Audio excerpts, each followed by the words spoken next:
just when you thought it was safe to go onto iTunes. This is Next Level Guy, the only website that makes self-development as fun as going to the movies. It's time to take the red pill and escape the Matrix.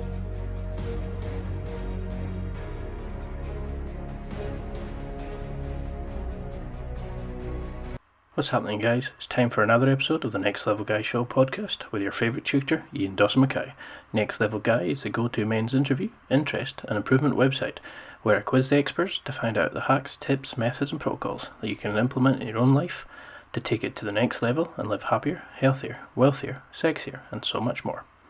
Today's guest is Robert Candell, who is an entrepreneur, philanthropist, best-selling author and has taught over 10,000 students in 400 workshops, coaching sessions and lectures on how to live an authentic and hidden life.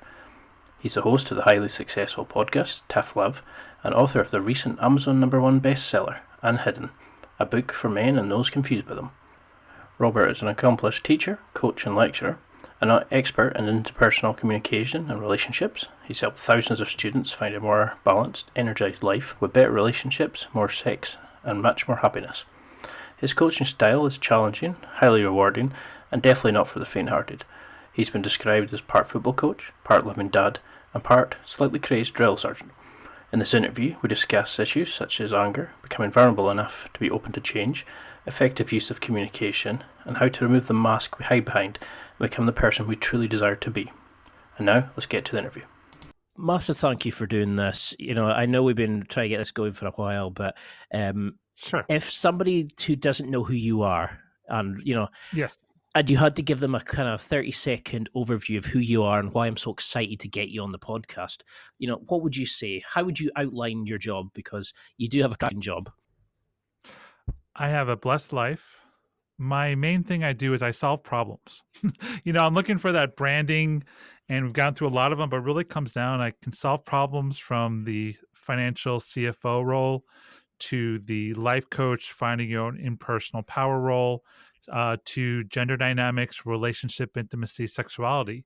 I've just been through a lot of things myself and have developed techniques and concepts of having the life exactly the way you want it. I'm glad you could put it like that, because when I tried to sum it up there was so much of what you did and how you fixed so many different problems with so many different people, and I was thinking, how do I sum this guy up in an intro? And I'm still trying to figure this out. But can you go into a little bit about your own upbringing? I mean, what was it that kind of got you interested in communication, relationships, the kind of bond between people? Was there something in your childhood that kind of focused you towards that? Yes and no. I was a kid who liked science and math. And so I think there was a tinkering aspect of my life. I always kind of wanted to understand how things worked. I wasn't exceptionally good at it, but I was always curious about it. And so that was one side. And the second side is my mom was a therapist. She was a housewife until I was like 5 or 6 and went back to school and then opened up a private practice in our house. And then in that process, I watched people just come in and transform. And I think there was always the seed of, this is part of my DNA as well, this concept of understanding people and giving them the tools to have the life they wanted. So from my very young age, I had influences from my both sides of my parents. No, that's awesome. I mean, for somebody to go back and retrain and, to create their own business, even like nowadays, that's really impressive, and was that something that your mom always had that kind of interest from? Was there that kind of was she the kind of person who would always be out helping people and, helping friends and helping your friends when they're upset and things like that? Was it a kind of a family of people who are willing to emotionally connect and resolve issues? It's a really good question because she was trained to be a housewife. I mean, she was born in the 40s. She was a child of the 50s. She got married the first chance she got. I think she was around 20 at the time. And my dad and my mom knew each other when they were 12 years old, going to summer camp and friends since they were 12. My dad's a little bit older. So it was just a progression back there. And then as my dad did well at work, and we moved into the suburbs, and they had 2 kids. And so my mom was just living that housewife's dream, like really, but there was an itch inside of her. There was something more. I think, my conversations with her, she just wasn't gratified being just a housewife, which was, in the America in the 1970s was a big step. So I really applaud her willingness to go against the status quo. And then once she got the training, later years, when in my teenage years, my friends would go to my parents and actually ask them questions. They were telling, they're looking for advice, because my mom and dad were a good combination of different aspects of life. So my house became the place to go when you had a problem and needed some advice.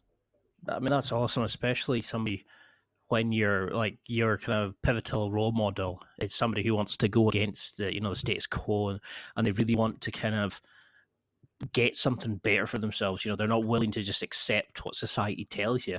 And I think Exactly. that's a problem a lot of guys have. It's the kind of, well, my family want me to be a doctor. My Right. family want me to stay local and go to college local, meet a girl and settle down and move, 3 doors down. And I think that's the sad thing is we've forgotten how to be ourselves. We don't know what we want. Right. But would you say that, like, how you get people who will say, just find your passion, go and Mm. find what like drives you? Is that like really bad advice in Mm. your opinion? Because No, I think it's great advice. I think it's really what's missing. I think a lot of us go and do things that make our parents happy, but don't make us happy. So I think it's imperative. It doesn't mean it has to be the focus of your life, but to ignore the things you're passionate about. I think that's the life killer, and one that often leads to mediocrity. that's the thing that really sort of scares me is the idea of getting to like 80 odd and having regret. Oh I've yeah. had enough regret. I've had regret with not approaching a girl at a bar or breaking up with an ex, and like something I've said to a family member, or not seeing my grandparents enough, and all these kind of things. But I don't want to get to that age and think, could I have done more in my Hmm. life? Um, do you know who Ed Milet is? I don't actually. He runs his own sort of like podcast. He's a sort of like inspirational speaker, life coach Nice. kind of thing. And one of the things he says is like he's quite religious, and he believes that when he gets up to the gates, and God, like his version is God shows him who he could potentially have been if he had taken all the Hmm. opportunities and done all this sort of stuff. Mm. He'll meet the guy, and he wants the guy that he meets to be his twin. Like he wants to have Mm. thought, I've taken everything. And I thought that was a really great way of looking at it, rather than thinking, oh, that could have been me. And that it Yes. really kind of impacted me. That, I mean, I'm not religious, but kind of like, oh, well, that really blew me away. And that's why I love doing this Yes. podcast, because I get to meet awesome guys like yourself who are transforming people. And when I first started sort of looking at improving myself, it was all this bullshit, basically. People kind Mm. of going out, head in the clouds, and thinking, well, you just need to center your energy, and you need to do this, you need to, and people are like, well, what do I do? They have no, they had no idea, but your stuff is just a lot more concrete. And I love the recent video of like, Hmm. I think you were at I'm trying to remember the name of like the conference, and you're sitting speaking to a guy from New York, and you were just like ripping through all his Hmm. like story and his ingrained defenses, and you could see he was so comfortable because you were actually willing not to pussyfoot around it and actually just get to that point and help him. But what is it, do you think, that makes your stuff so helpful and so like life changing? How do you think you're different to the other guys, shall we call them? Because you are your stuff is life changing. Your book inspires so many people, makes so many changes. But if you had to sum it up yourself, why do you think you're more successful compared to some of these other guys? The first and foremost, I think, is that I've been through it.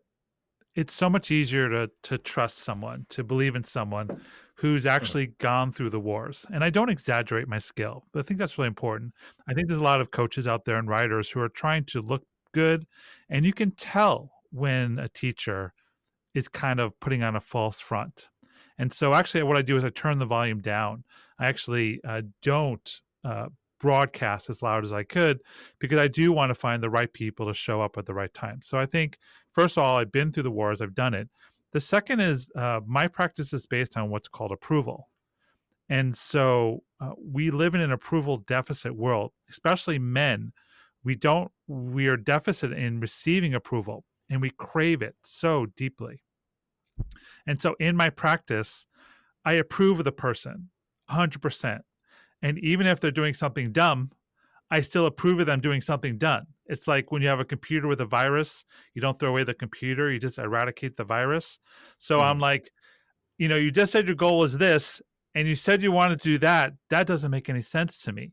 And through the approval, people can like not have to guard and then show and reveal. And in the revealing of the bringing what's hidden out, that's where you can make change, rather than all these facades that we tend to wear. So it really is in terms of, whatever you do is right. Now let's do it better together. I love that, because a lot of times, when you're trying to change somebody, it's like confrontational. They kind of really don't like coming out of the comfort zone. They don't like being told what they've done is wrong, or they cling to their story about things. I interviewed a guy called Brent Smith years ago, and he was talking about changing your story. And I didn't really, I understood the concept, but I didn't really truly understand it till I kind of started finding, your kind of work, like the work of like Ben Angel and these sort of people, because it kind of really blew me away of that you don't have to live with the kind of stigmas and the bullshit and the stuff that you've built up yourself. I mean, what is it about guys, do you think? Do you see a kind of a commonality in their problems? Is there kind of a general set of issues, or is it really kind of individual to the person that you deal with? There's both. So at the higher level, we live, and every country is different. Every subset of the country is different. But at the higher level, the main thing I'm seeing is that we're in a time of change for men. The scripts of our fathers and grandfathers, going back to hundreds of generations of living inside what's called the patriarchy being around for about 6,000 years. The scripts that were handed down don't work in the 21st century, or don't work as well. And what we're seeing is a rise of women. We're seeing a rise of empowerment of the feminine inside us as well. And our inability to interact with this change, our tendency to avoid, our tendency to non-confront, is actually deeply negatively impacting men's success in the world. We're not in agreement with it. We're in what's called aggrieved entitlement, this thing that we think it should be X, Y, and Z. So, a modern man, a man who wants to find mastery, needs to learn how to interact, connect, and succeed with the changes that are going on today, and need to learn how to interact, connect, and succeed with modern women who are not going to follow the scripts that were given to you. So it's a time of change. It's a time of practice. It's a time of putting down our egos to really see what's happening out there in the world. And was that the kind of inspiration for the book? Was that the kind of, you'd seen it so many times that you had kind of... Yes. Because it must be almost infuriating that you deal with the same people, and they're coming up and they all think our issue's the worst, our problems are the worst ever. This will be the first time you've ever seen it, that it's so deep and integral, and you'll be able to say, well, this is like the fourth time I've had this. But like we don't understand, because I think we've almost lost the empathy of like really being connected to people. So we think our stuff is much worse than your stuff, that our problems are worse. Right. So how do you start dealing with somebody in that kind of apart from reading the book, which everybody should, how would you start dealing with somebody? How would you start working with a therapist, like a coach? How can we really start dealing with our issues rather than just giving it lip service and hoping you don't get to the real crux of the problem? So what my favorite sayings is, when the cost of staying the same is greater than the cost of change, then we'll change. So you look at your life and you can't sustain a relationship. You're not in the job you want. You have a challenge with porn. You watch too many movies. You're into video games too much. When you look at that and think like, oh God, going to the gym or investing in my addiction, or getting some help from a coach, when the pain of staying the same is more than that perceived pain of changing, then we change because we're human beings. We want the maximum results with the least amount of effort. And so it's inspiration or desperation, right? It's like you hear this podcast, you think, God, I can do better in my life. I can do better with women. I can do better with my relationships. Or it's desperation. God, I'm stuck in this relationship or this crappy job. Whatever it takes to get you moving in motion away from your status quo towards your dreams. It just takes one step. It just takes one thing to say, God, I am so sick of myself. Let's do X, Y, and Z. Then there's a potential for your whole life to change. But without that, we just tend to go to the pub, watch Netflix, date the same woman in different bodies, don't try to get promotions. It's just that. It's just the reality of what it is.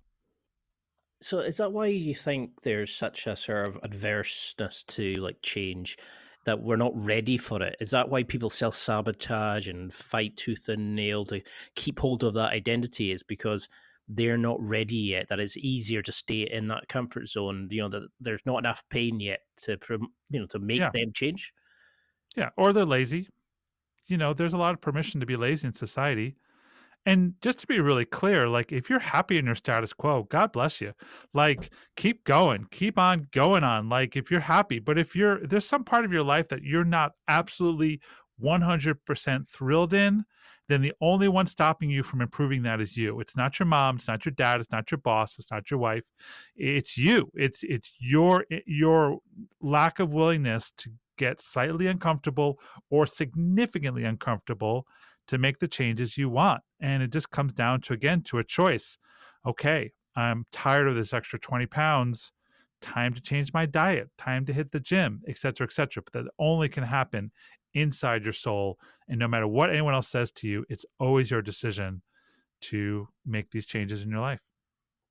And because that's the irritating thing, isn't it? Is like when you try to deal with somebody who's constantly, like bitching, for lack of a better term, about things, and they're nitpicking about like, oh, he said this, she said that, and then you start trying to work through it and say, okay, well, let's, why don't you come to jiu-jitsu with me? And they'll turn around and go, oh, and they'll have a story about why they can't do that. But then it's somebody else's fault about the job issue. It's somebody else's fault about their father's upbringing with them. And that's what I get, like, because I hid behind so many excuses. But I think that's the beauty about the audience I'm kind of building with this podcast is most of the guys that are listening to this are wanting to change. They've kind of decided that there's something about their life and they're no longer happy with just going to the pub and all that. They know that there's more to life and they want to like find that. Is that the kind of guys that you're finding are coming out more and more now that, like self-development and this kind of thing, is it coming more into the mainstream and it's becoming more acceptable than, like, say, in our fathers and grandfathers' generations? Are you seeing more openness and kind of guys willing to work on themselves? Not particularly,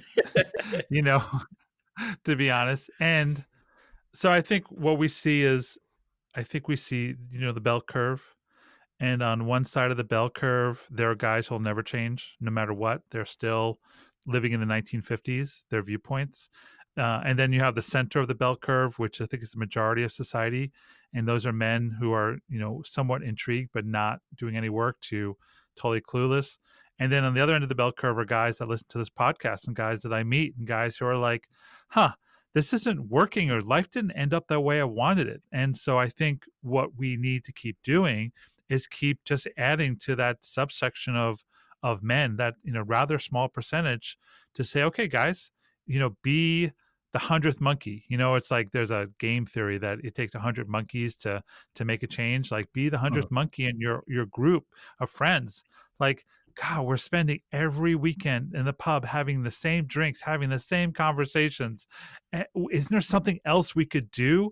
Why don't we do a book club once a month and sit down and read some books by men? Read my book, read, Dr. Robert Glover's book, or, David Deda's book, or Brene Brown, or like Men Interrupted or The End of Men by Hannah Rosen. Like there's so many great books out there. Let's just read it, and then once it will, how we can get better.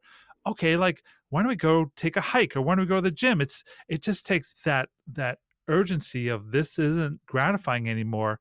And if they say no, then the willingness to say, okay, maybe I need to diversify. Maybe I need to find a new group of people to mirror my own desire. Maybe it's time to spend a little less time with my high school mates and start to spend time with a new group of intellectually stimulating men, et cetera, et cetera. But it does take just you willing to say, no more, I want more, let's figure this out. And that was kind of really quite hard hitting for me because it was very much like I was when I was younger. I was going to the pub with friends when I was growing up, thinking, I don't want to be here. I Mm, wasn't getting satisfaction. I wasn't happy. They were all happy in their state, like their status quo kind of thing, and yeah. none of them, mind you, I don't know if deep down what they thought, but none of them were communicating on any kind of level that was stimulating to me. And it was all I was kind of like creating a character just to fit in, and Yeah. I kind of had to go away and find when I went off to college and other jobs and stuff, and then I found like blogging, and it led to the podcast, and like to guys to like Mm, yourself. That's why I'm so glad of this generation having access to people like you who can mm, put that out there and make them understand that yes, there is more to life, and give them the guidance they mhm. need to do. But how does hiding? I'm trying not to get too airy fairy here, but how does like hiding who we are start manifesting itself in our behaviors? Do we start getting more aggressive? Do we start acting up? Do we self sabotage more?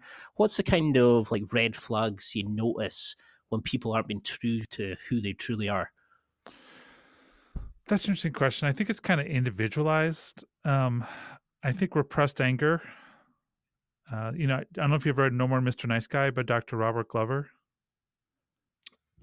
I've read bits of it. I've Yeah, not had the chance to read the full it, thing yet. it's an amazing book. It's a challenging book. It's a book you read and go, oh no, oh, that's so me. Like I read it, God, must have been 15 years ago at this point, maybe 12, 15 years ago. And it was so impactful. It was just like, oh, I started to see who I was in relationship. And the concept really was is that, men put on these facades to interact in society. We put on these masks in order to succeed. But what we do is we push down all our personality, all the things inside that don't want to be seen, that we find unattractive. And then that spews into anger, that spews into challenges. And our willingness to be like, okay, I'm going to be authentically who I am, not like a Dr. Jekyll and Mr. Hyde, like, one to another, but gradually bring these different parts out of myself is so truly part of a man's mastery and our ability to be that and do that. And so with men who are, yeah, I see a lot of repressed anger. And that anger is the cancer, man. The anger comes out when you're drinking. The anger comes out when you're in a relationship. The frustration, against the father that didn't love us the way we wanted to, or the mother who didn't hold us the way we wanted to. And it's you have to go in and look underneath the surface to see who you are, or I trust me, it will come out one shape or form. Maybe not, with someone intimate or your lover or your kids, but somehow it'll come out. And if it doesn't come out externally, it will affect your body. So the ability to bring what's inside out in a deliberate fashion is the road to mastery. Because it's really difficult, isn't it, to kind of like people go into these autopilots and they act in certain ways, and they're maybe not seeing that this is linked with certain things. And I was kind of blessed with like a mum who's really sort of emotionally intelligent. She's very intelligent in other ways as well. Mhm, Whereas my dad, from his side of the family, they're quite standoffish. They don't really kind of connect mhm, emotionally as much. Like, they get on mhm, and all that kind of stuff, but my mom would talk to us about her feelings and what we want to do for our jobs and all that. My dad was kind of like a bit mhm, awkward if you started talking about that kind of stuff, like deep stuff. And I just find mhm, like I had a great upbringing from that point of view, but I had friends whose parents, mhm, you couldn't speak to them; they were just not interested, mhm, and I found that really sad, mhm, and I could see that the problems that started with them. So, do you think that's like why? mhm, Like, I know there's more sort of physiological issues with it. Is this why a lot of people suffer with depression, with low moods, low self-esteem, in your opinion? Yeah. Oh, yeah. I mean, self-esteem is built upon esteemable acts. Every time we do something against our own integrity, every time we lie, every time, the things you hold in integrity, you're self-defeating. You're beating yourself on some level. Some of the breaks are small and some of them are large. And your ability to know, what inside is who you are and what you mean by your own integrity is paramount to success. And so a lot of depression is, anger towards inward. It's the unacknowledged parts of our lives that we're not willing to look at. And one's ability to truly confront and see is so important to his or her mastery. And so I'm always saying it's just important to find out who you are, do the work, and then don't compromise. Compromise is death. And find out, what you want to do in this life, and then deliberately and engage yourself to have it, or at least on the approach of it. Like, it's not the journey, it's not the result of the journey that's the mastery. It's the journey. It's who you are. Every great tale is getting to the end of the journey is kind of anticlimactic, but your ride along the way to your mastery, that's where all the fun is. So I highly recommend just discovering who you want to be in this world. So how would you go about doing that? Is that a case? Because I, w- I was suffering with depression a while, and I got put onto antidepressants, and I felt like Hmm. they helped at first, but it felt like they were just numbing the Hmm. symptoms rather than actually addressing the problems.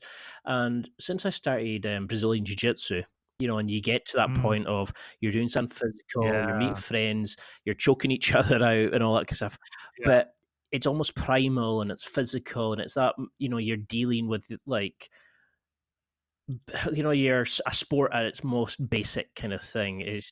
yeah. And I got so much from it, and I started noticing I felt more alive and more centered and more controlled in the world. But I could also speak to people on a deeper level. I could actually Mm. communicate better. And do you think guys need that? Like, should we all be doing something physical like rugby, jiu-jitsu, martial arts? Is it the problems now that we're not getting play and touch and feelings and bonding and like that kind of sense in team sports as we get older? We stop doing like physical education and those sort of things.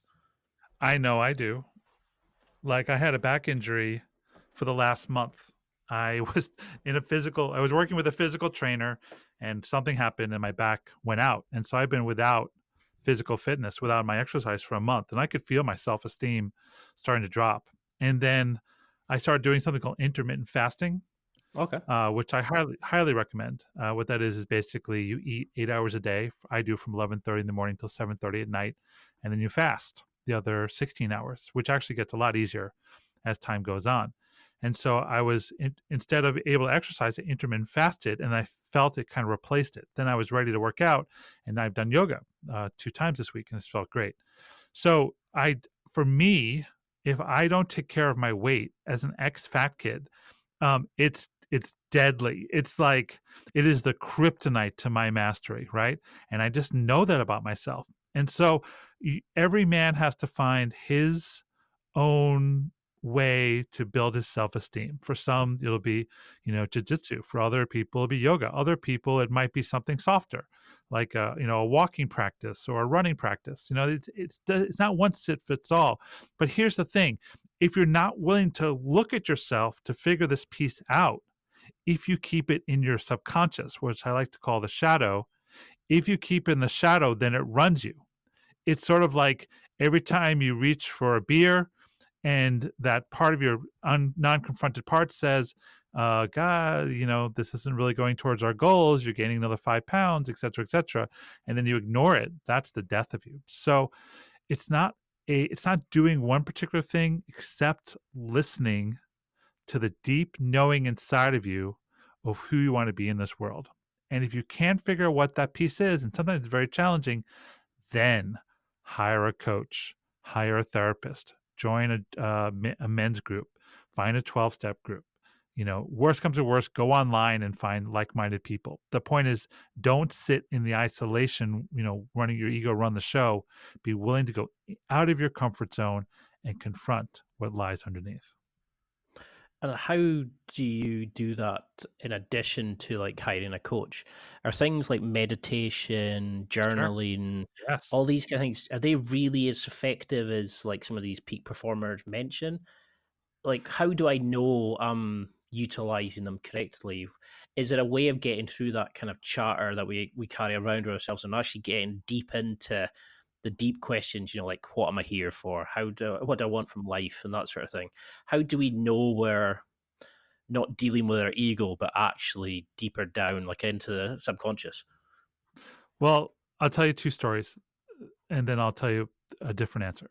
So the first story is I had an associate who told me a story. I'm not sure it was his viewpoint, but he said if you leave your house and go talk to the lamppost every day for 15 minutes, your life would improve.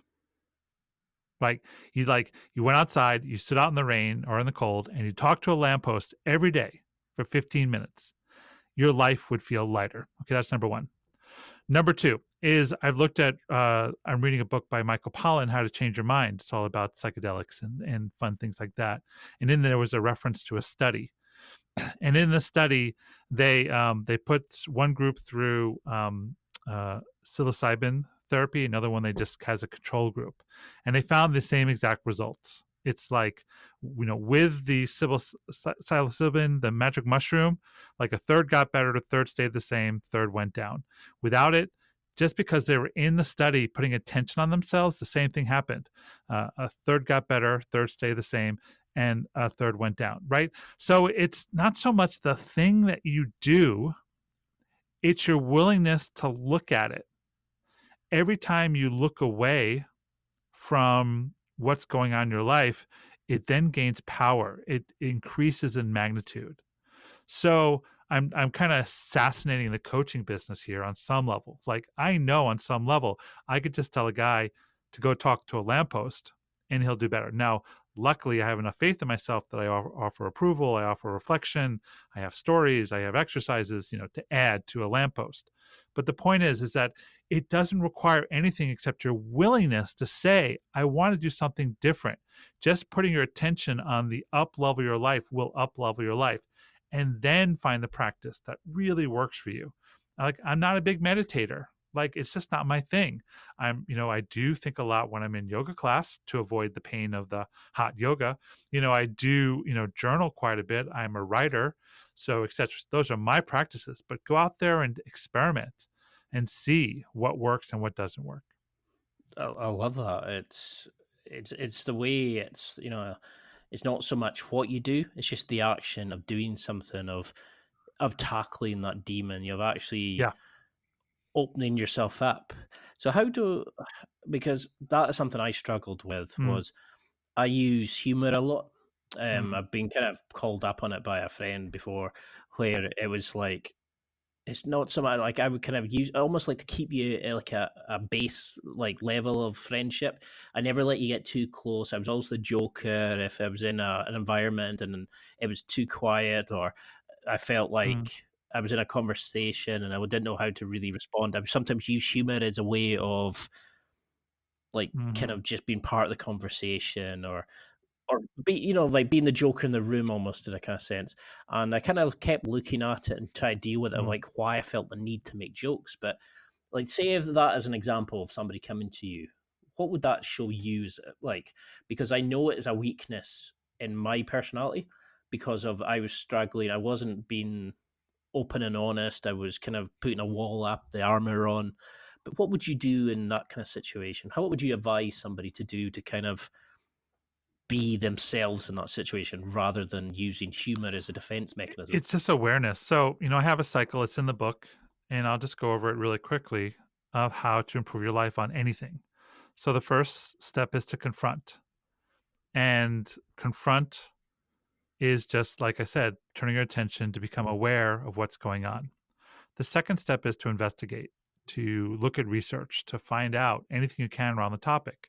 humor as defense. Google humor as defense. And I'm sure there are articles and blogs and stories and podcasts on it. And just take some information from the world to maybe get some clues into your own life. The next thing is to commit. And this is the most important part of the process. Okay, I know I'm using humor as a way to avoid intimacy. I'm aware of that now.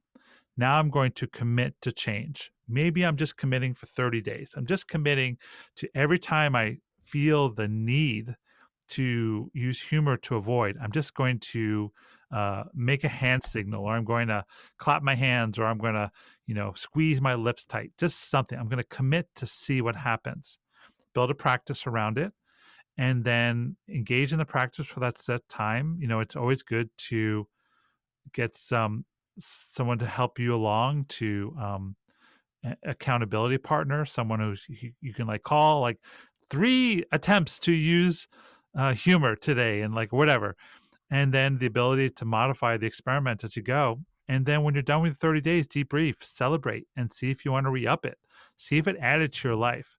So it's a cycle of just saying, I want something more. I'm going to figure out what this is. I'm going to make a practice out of it. And then I'm going to see if this improves my life or not. If it doesn't, okay, you've wasted 30 days of not telling jokes. But think of the potential. Think of the possibility. What could come out of it. That's where the magic is. So this seems a perfect time for a quick break. I just wanted to give you a quick note on my affiliates. I've set up some awesome deals with some amazing companies. If you go to www.nextlevelguy.com/affiliates, that's www.nextlevelguy.com/affiliates, or if you're on the homepage itself, click on affiliate deals in the blue ribbon at the top of the page. You can go straight to my affiliate wonderland. There are so many special offers, listener exclusive deals, and discount codes available here. There really is something for everyone here. It doesn't matter if you're buying for yourself, a special occasion, or for someone else. You can find out whatever you need there, and there's a lot of inspiring companies and interesting products you might not have seen before.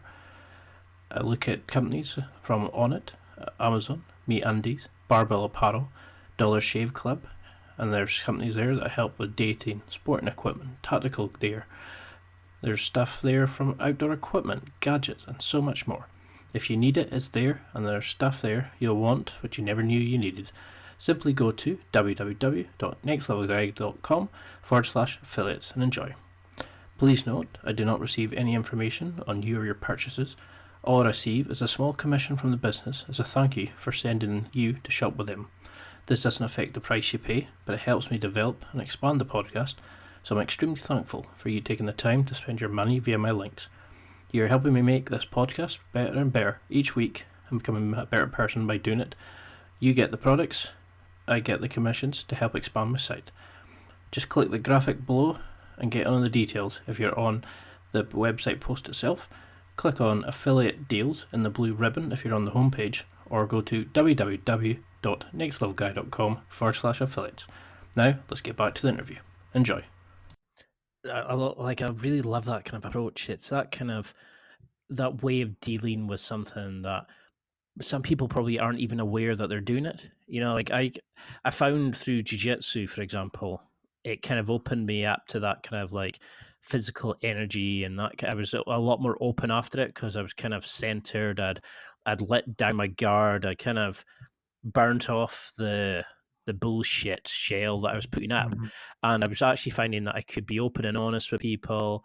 I was having better conversations on the podcast. I was getting deeper questions, and it blew me away. And I started thinking, I was noticing I wasn't doing it as much. But then there was a couple of times there when I was going away for a week with work and that, and I noticed it would come back in. And it was almost like that was going back to the comfort zone. So how do you kind of keep this going? After 30 days, would you kind of look to make that, would that not become a habit, or would you be looking to change something else, or would you be kind of double downing on that kind of habit? Because this is why I like your stuff. It's so deep, and you just get through all the crap. You just start going, okay, right, we're going to do this for 30 days. It's straightforward, it's actionable, it's concrete action steps. But at what point do you then lock that in? Do you always have to work on it? Well, the debrief is... No, I mean, the debrief, that's what the debrief is for. That, if you want to get really geeky about this, it's like, there's something Mm. called KPIs in business, known performance indicators. Like, okay, we want our revenues to increase. Let's look at the effective of our Facebook ads. And okay, like it seems that if we do this, that's more effective. Let's do more of that. So it's the same thing with life. It doesn't have to be a new skill set. Okay, I wanted to lose weight. I cut uh, grains out of my diet. I stopped drinking for a month. I lost 10 pounds. Huh, man, that might have worked. Okay, let's try another month and see what happens. Oh, I lost 8 pounds. Well, I'm, halfway to my goal of losing 40 pounds. I'm making these numbers up, right? Of course. But the point is, like, we think that life is an accident. We think that life just happens to us, that we're victimized by life. And my viewpoint is different. It's like we're co creating life, we're co creating with the universe. And the more energy you put in towards your life going the way you want it to go, the higher the chance that will happen, right? I'm not guaranteeing it. I mean, life will throw you curveballs, but if you're willing to say, I'm sick and tired of looking at this round top, and then this happens to me. Like I get an extra 10 or 15 pounds on me. It's just kind of how my body works. I'm a big fella. And I'm just like I sit every morning, and some days I avoid it, and other days I'm like, God, I'm sick of this. And then I actually start to do the work to lose the pounds. And all of a sudden, I'm losing the pounds. Go figure. So there's no definites in life, but what you put your attention on grows. Like if you put your attention on your physical fitness will change, hopefully for the better. And if you don't, then it'll stay the same or get worse. So my point is that try this 30 days, see if it benefits your life, and then in the second 30-day cycle, maybe up the ante. Okay, no dairy, no gluten, no grains for 30 days. I am crazy. I'm living in, London, or I'm like there's beer everywhere and this is part of my life. I'm just going to try this for 30 days. What's the worst that can happen? That's kind of the viewpoint. Well, I love that kind of like as a tagline. It's like, what is the worst that can happen? Right. You're only doing something for, like you said, for 30 days, and what's the worst that comes out of it? After 30 days, you go, nah, it's not for me, and you change it, and then Right. start something else. Right. And I think this is the problem: is we think that when we start a diet means you've got to stop everything bad, you can't have any treats, and you think Right. that's the worst kind of way to diet. The Right. 80-20 kind of thing, eat clean 80%, but it winds me up when I see these kind of like some of these gurus who come out and they're like, here's the 5 steps that you take in the morning that will change your life. And you think, no, Right. because like not everybody's the same. Not everybody's coming from the same point of view. And that's why I really like the way that you're dealing with like communication. Is when I first started like looking into you, I was like, oh yeah, I know communication and dating, yeah. But then I started looking at like the communication we have with ourselves, the communications we have with our family, Mm. with friends, with our Mm. work, with what we put out into the world, and it is Mm. amazing the level of how improved our communication can change. How do you think like how have you seen kind of like mental transformations with people that like through their changes in communications? Like, is there any kind of client transformations that stand out? Yeah, for sure. Well, first off, language creates reality, and reality creates language. So what you say first and foremost to yourself affects your reality. So even simple things like I'm such an idiot compared to okay, I made a miscue. I want to do it better next time. Those two things have significant different impacts on your psyche and self-esteem. There's things like you walk up and you're late and you say like I'm sorry I'm late compared to thank you for your space of my not being timely. It's like these little things, right? But they really impact you. And then how you communicate to others. You're in an argument with your girlfriend and all of a sudden you realize you're in your ego and you're wanting to win the fight more than be connected to her. Well, guess what? Your intimacy will drop compared to dropping into your vulnerability and being like, okay, hold on a second, honey. I got to breathe for a second. All right. I'm realizing that what just happened triggered something with my last girlfriend. And I'm realizing that it's not just you that I'm speaking to. It's my anger with her.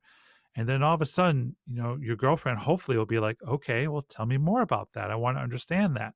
And instead of being this antagonistic fight, you're in a collaborative mode to figure out what's going on with you. And so communication is so important.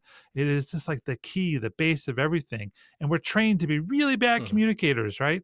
And so our ability to slow down and understand what's happening, to learn basic tricks of vulnerability and truth telling it'll just change your whole life. Everything will change.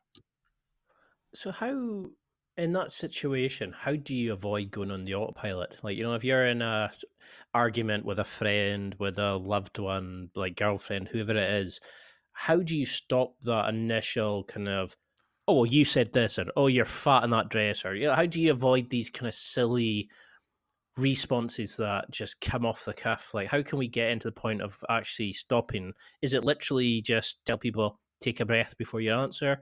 Is there a mantra they can have in their head, or like, is there a sign that they can look out for when these things come? Well, hopefully, if you're willing to put attention on yourself and your motivations, again, this is the internal work. You don't need anyone else to do that. We can go back to our memories and what are the biggest fights I've had with partners, or where did I use force instead of power? Where did I manipulate someone into when did I gaslight? Like, you can go back and do kind of internal review and get to know who you are. Slowing down always, taking a breath always. One of my recommendations when couples are fighting and you get stuck in that loop, it's just like no matter what you say, things get worse. You're just trying and I say, like, stop talking, take a walk around the block or twice, or take a walk for a mile together in silence, and just stay connected energetically and physically, but just have a little mental space. My teacher taught me, he who surrenders first wins. So you're in that fight and you realize you're just fighting because you want to fight rather than you want to be connected.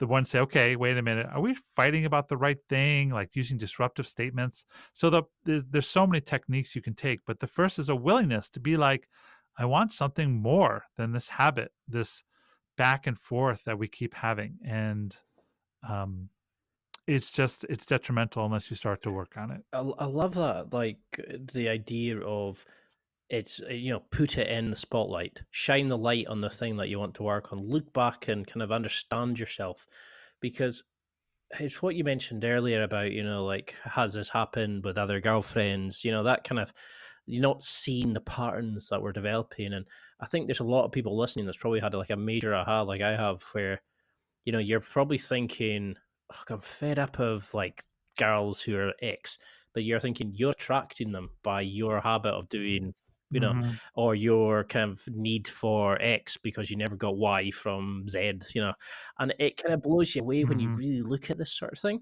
So how does communication change then, if it's, does it when you're dealing with family members or friends compared to loved ones like girlfriends or like wives? Oh God. Yeah. Yeah. Well, family and friends are two different buckets. So families, I've been working on myself for 24 years at this point, teaching for over 20. I go back to my parents last weekend. My dad's still pushing my buttons. He just knows. I mean, they say parents know how to push your buttons because they installed them. Like, really, like, he just knows how to do it. And the only thing that's changed is my awareness to not get swept in him pushing my buttons, and just my relationship to him and who he is in the world. And God bless him. He produced me. He helped produce me. And it just means I don't have to fall for his bullshit, basically. And that took a lot of work to get to. So family members trigger stuff that are conscious and old. And, we have a biological need to be connected to our parents. There is actually a biological requirement for our survival when we're young. And as you get older, there's still those programs installed. And so just having more patience with yourself around your family, I think, is really important. And then with friends, it's different because you tend, the type of friends you have, you can actually be more honest. You can be a lot more honest with your friends than you can be with your family most of the time. And then at the same time, they can be more honest with you. And so there's not the same social games of withholding. and the truth can inspire and warm us up and take us to the highest highs. It can also kill us. So just be willing to go on the ride and be willing to be connected. That's the trick I recommend.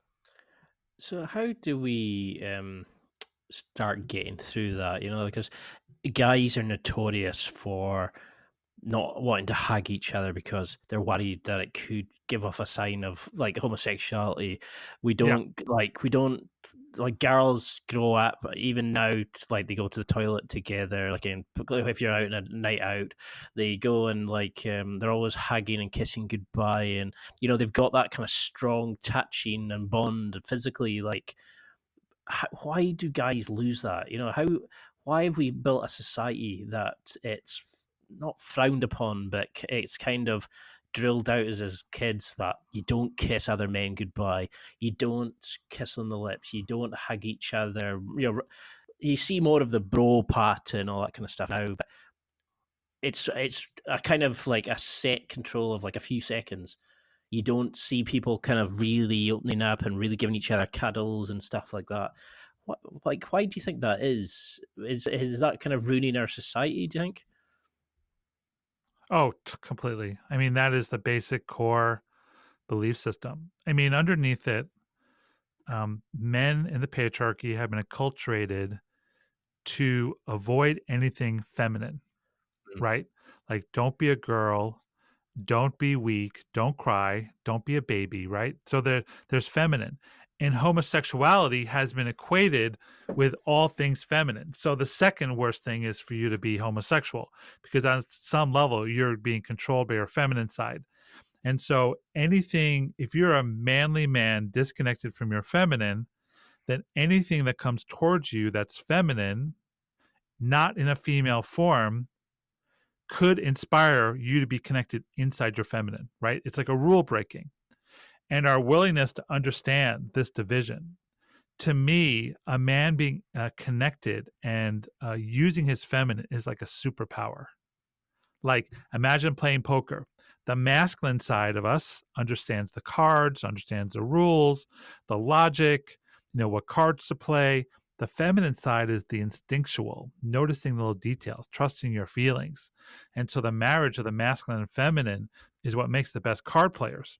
But somehow out of these card games, if we our intuition is something wrong, it's et cetera, et cetera. So we definitely live in a society where anything feminine inside another man is bad and to be avoided at all costs. Because it kind of really hit home. You know, when I first started this, I've done about 60 episodes or that I've released. I've got about another 10 or 15 odd there. And when I used to always ask a question about, you know, what is your definition of masculinity? And I think one person, a guy called Aubrey Marcus, mentioned Mm. about female, like feminine Yeah. energy in masculinity. He linked the two, and at no point did any of the other guys come close to kind of really touching on that. It was all about like the strength, it's all this kind of stuff. But we all avoided that kind of like possible link to that, and he's very open and everything, and like even in his relationships, Yeah. but a lot of guys couldn't cope with that because they couldn't cope with their Yeah. partner being in an open relationship. Yeah. They couldn't cope with like potential being rejected and stuff like that. And that's why a lot of guys just they struggle with communication. And you know, is does it change really? Yeah. Like if somebody's listening to this and thinking, okay, I'm starting to see some problems I've got, or my ways of dealing with things aren't working. Is there a rule that somebody who's dating or married Yeah. should do it like this, and somebody who's single or who's young should do it like that? Or is the solutions the same regardless of what age or what situation you're currently in? Yeah, it comes down to knowing yourself. Again, I just keep coming back to this time and time again. It's like knowing yourself and what you want in this life is so important, because if you know what you want and you're willing to be honest with yourself, then you're able to communicate it to others. And so, it doesn't matter how old you are and what age you are. It's like this knowing. Now, when you're younger, it's harder, right? Because you haven't had a lot of life experience. Everything's kind of theoretical, And it's okay. It's like it's okay to be, in your adolescence, figuring things out, trying things out. What's it like to kiss a boy? What's it like to wear a dress? What's all these things that we're curious about. And some people try it, some people don't. No judgment, it's just a choice. But your willingness to go into your places out of comfort, that's where you get to know who you are. And once you get to know who you are, then you can say for sure, I like this, I don't like this, or I'm curious about this part. I was trained to be an engineer from the moment I was born. Just like every aspect of me, math and science was my game. And I worked my butt off to become an engineer. I had an undergraduate degree in biomedical and electrical engineering. I got a graduate degree in biomedical engineering. Guess what? At the end of those 6 years of college and grad school, I never wanted to do biomedical engineering again, ever. I was like, this is ridiculous. I hate this. So I took my favorite part of it, which was computers, and started my career using that. I'm so grateful for those 6 years of engineering school because it taught me so much. First and foremost, I didn't want to be an engineer. Mm. I wanted to be, a computer guy. And then that led me to my career, which eventually led to One Taste, which is a whole other shift in my relationship. So my point is like, if you're not willing to try, if you live in the theoretical, if you're not willing to talk to yourself, then you never truly know who you are. And odds are you're not going to get what you truly want. And is that where the inspiration for the book, for the podcast, is that is this the kind of stuff that you're finding that more and more guys are suffering from? So you wanted to sort of highlight that to people, that you wanted to show them that there is another way, but because there's that sort of stigma almost with guys going to like therapists and things like that, that a lot of guys are kind of put off just by other people's interpretation of that, Oh, yeah. of seeking help. Yeah. Is this why you think your podcast is so successful?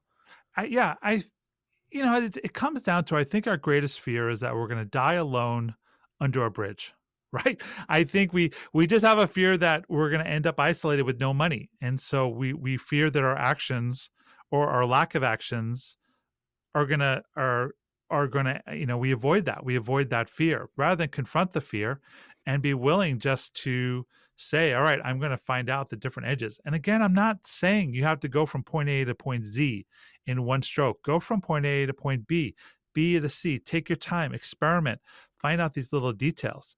And so the motivation for the book was I was just sick of watching guys suffer.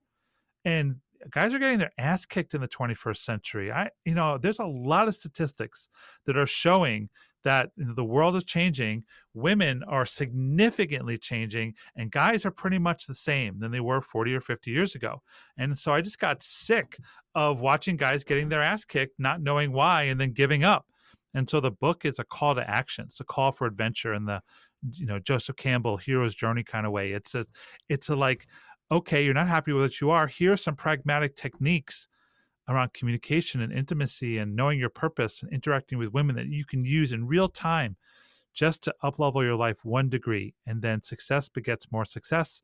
And all of a sudden, your life's changing because you're willing to take a few risks. That's what the book's about. Because that's the bit like I struggled with when I was younger, was that bit of like I need more, I need to change, I need to get something out of life. Where do I start?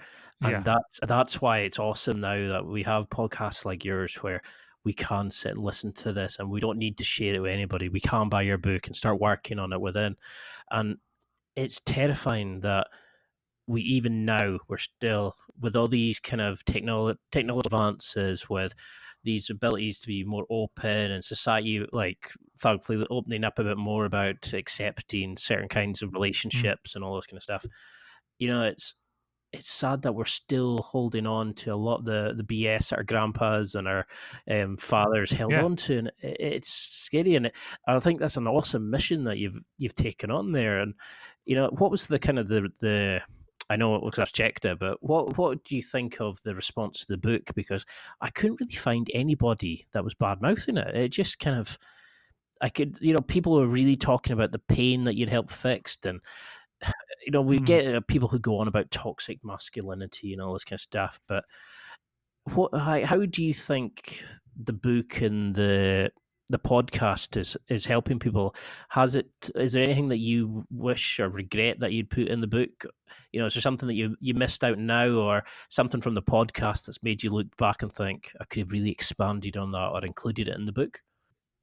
Well, the book, here's the funny part about the book. So it took 10 versions. I wrote it last year, 2018, started January 1, basically, and published. My book opening was on December 6th. And it was 10 versions in those, 11 months of working on it.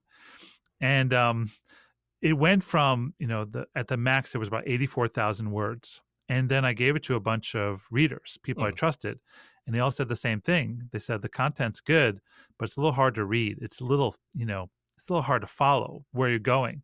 So I was like, God, that's the last thing I wanted. And they're like, listen, you just need a simple, straightforward, conversational, deceptively easy book with your viewpoints. I'm like, okay, got it. And so I took those 83,000 words and knocked it down to 46,000 words. So it's something you could read in a day or two. The audiobook that I spoke myself, I think it's about 5 hours. So it's something you can do in a couple of days if you're so willing. The idea was just to write it conversational, just from guy to guy about, this is 20 years of research. This is 10,000 students I've dealt with. This is, building an organization. This is all of it, in the book, and it's all the basic items. So is there a second book? For sure. But I'm so happy that it packs a punch. It just gets down to that really powerful baseline, simple, straightforward, you can use this today sort of things. So how do you make sure then that we don't pass the same stigmas, links, blocks, onto our children? Because is it you're a stepfather to two daughters? Yes. Yeah, because when I went onto your Instagram, the love and passion, the proudness that you have for for them is amazing. The way that you communicate and you talk about them is really beautiful, and it's really great to see that, like, something that a lot of guys would struggle with, you've embraced, and you're creating like a brilliant family dynamic. But how did you find that initially? Was it a struggle to build that communication, to to get them to accept that you as like that role? Because I know guys who have taken on like partners with children, and they've really struggled with that themselves. So, or somebody that's become a new father. How do we make sure that we're not bringing our own sort of like red flags onto them and just creating the cycle? Yeah. Oh, well, stepfatherhood is we could do a whole podcast on that alone. It has been one of the biggest challenges of my life. Like, I never expected to have children. I mean, I think when I was younger, I thought I should have children, but then I really realized it was not one of my top goals. I built One Taste for 10 years. I ended up in Venice Beach by myself when I was 44, and just thought I'd probably find a partner, but kids were not part of the equation. Then I met Morgan, and it was like, oh, this is my person. Like, it was boom. It was like from the very beginning, it was like, this is my person. And she had 2 kids from a previous marriage.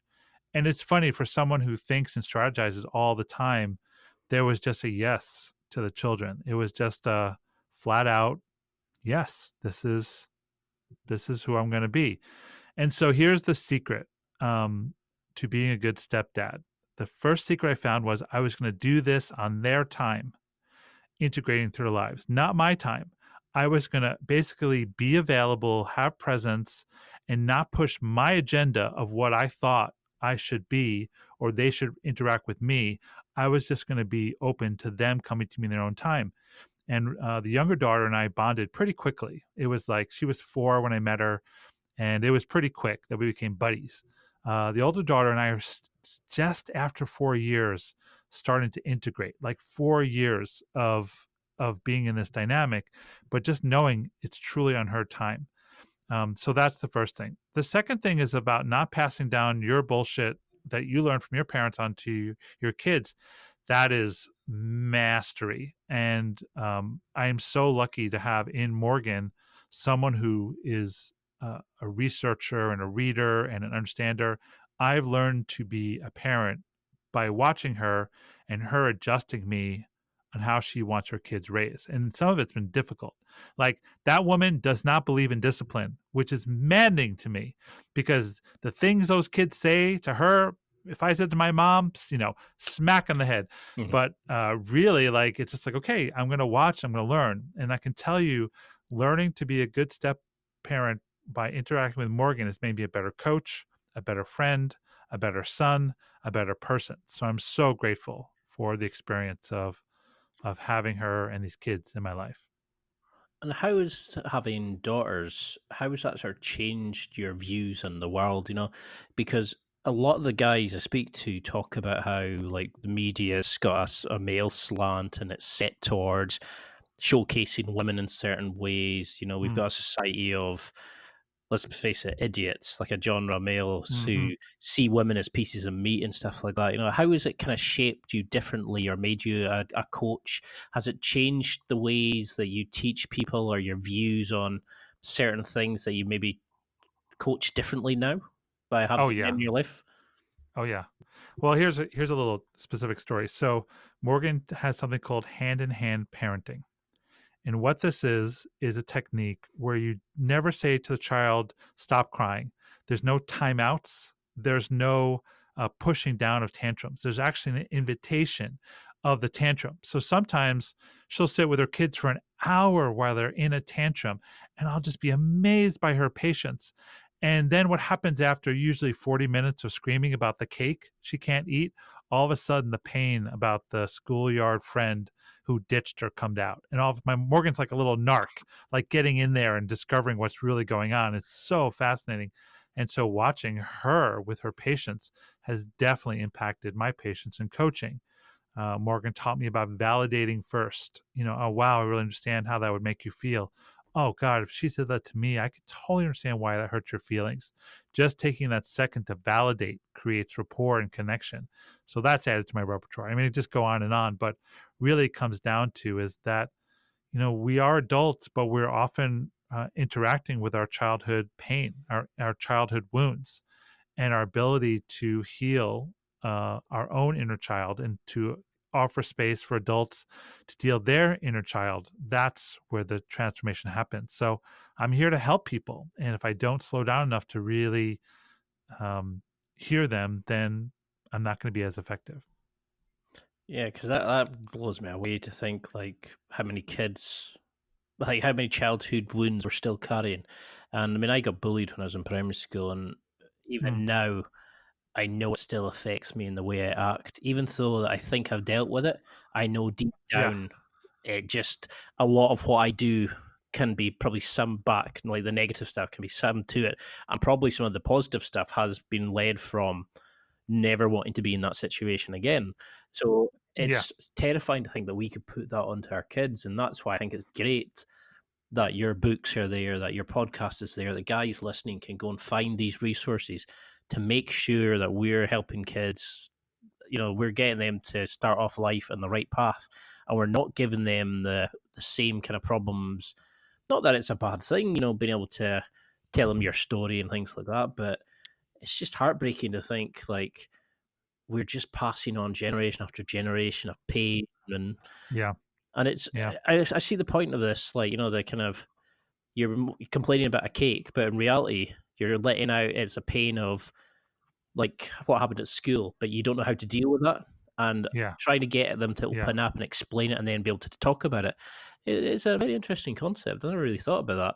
I mean, I certainly wouldn't have had the Mm, patience. Even, well, now I probably would, but I dated a girl years ago who had a 4-year-old daughter, and it was my first kind of father experience, and it blew me away how mm, trusting they can be and how they look to you for everything and they want to know and discuss and evolve, and yeah. it gave me a kind of purpose almost in the relationship. Um, I was actually disappointed when I Mm, broke up with her, broke up with the mother, because I really had a bond with the daughter, and it's hmm. she changed my outlook on a lot of things, and maybe definitely want kids, but I'm Mm, sure that's coming at some point. I hopefully haven't got any at the moment, but I'm really aware that I'm taking up a lot of your time. So I really want to have you on again Of because course. I think we can really go deep into communication, into relationships. But the first time, I Great. always like just a general kind of cover the area and just introduce you to my readers because you've got some amazing stuff there. But what do you Great. want people to take from this? What do you want the go away message to be? If they could only remember one thing that sticks out to them, what would it be? The thing that I always like to end with is this concept, like, I remember who I was, right? I was a good guy my entire life, just a good guy, but I didn't really know myself and I didn't really like myself when it came down to it. And then doing this work over the last 20 plus years, I've just grown to truly like who I am. Every day I wake up excited to do what I do, to have the relationship I want. And it's taken a lot of work.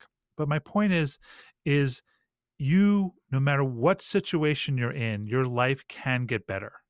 Now, it's not saying it's going to go exactly where you want it to go, but your life can get better if you're willing to do the work. And so, just a plea to not stay in your status quo, just to take one step towards your dreams and your goals, and your life will change.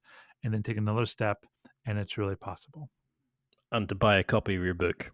That's Well, yeah, that'll help. That'll help. well, For sure. if for people who are really keen, because you've given some great advice, and this is just the tip of the iceberg, but how can they keep in touch with you? Where can they find the podcast? How can they get in touch and work with you? Keep in touch with the projects that you're doing. What's your sort of social media handles, that sort of thing? Everything can be found at robertkandell.com. That's KANDELL.com. You can download 3 chapters of the book if you want to take a listen for free. There's links to the Amazon. You can search on Amazon, Robert Kandell. And all my social links are prominently displayed on my website. So I'm on Facebook. I'm an Instagram person. I'm a slight Twitter person. But yeah, everything can be found at robertkandell.com, including the podcast, which is available on all the available podcast apps. But just go there and it'll point you in the right direction. Perfect. Well, I've become a big fan. I love like how straightforward and how life changing your stuff is, and how you can just cut through people's crap and actually just get to the root of the problem. And I love your Instagram. It's great to see you share like what happens and share the bad stuff, share the good things, and show that you're not like some of these guys who claim to be 100% perfect. You have a lot.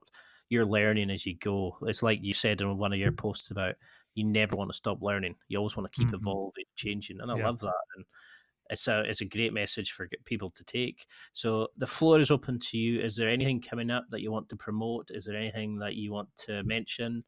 Anything that you think guys should check out? I would just start with the book. The book will lead you to a quiz, and the quiz will lead you to my Facebook group that I have for Unhidden. But just, the book is probably the best way to get my views, or you can listen to my podcast. Yeah. So I would start with the podcast or the book, and let me know what you think. That's it for another week. Thanks for listening. Absorb it, practice it, use it. Until next time, keep trying to hit that next level in your life.